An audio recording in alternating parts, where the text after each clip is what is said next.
Hello, I'm Alison Hargreaves from guidesforbrides.co.uk with this week's update on weddings and coronavirus. So what has been happening in the last 7 days?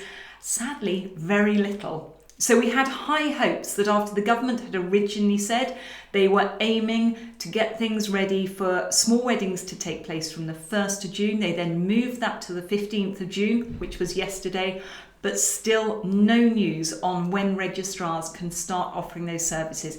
So we know the registrars are getting ready for it.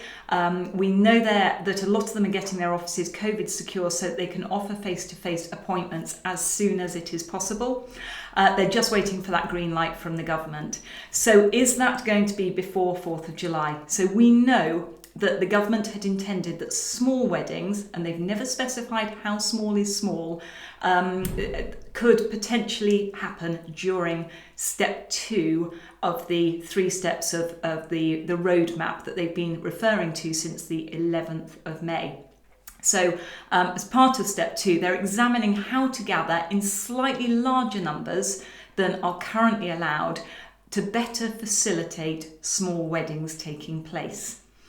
So if that is not possible, then we're looking at not earlier than the 4th of July.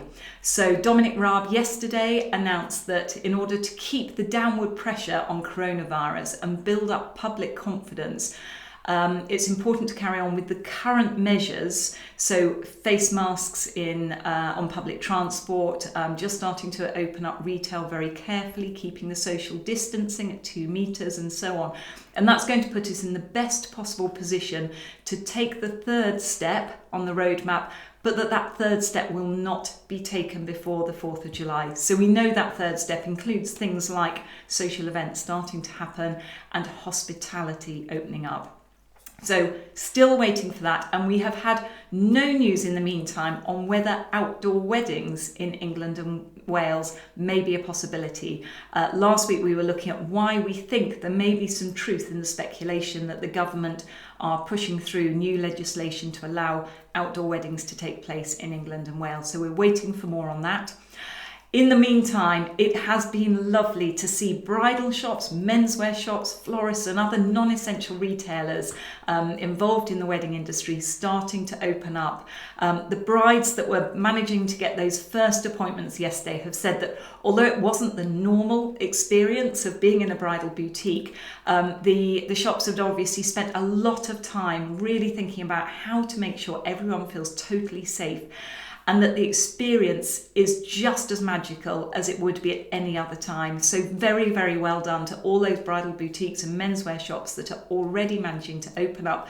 We look forward to the rest of them being able to open their doors over the next few weeks, and looking forward to carrying on taking those little steps towards step 3 and getting weddings back on. So we will be, as ever, keeping a very close eye on the news for you so that we can bring you the latest updates as it relates to weddings. Thank you very much indeed.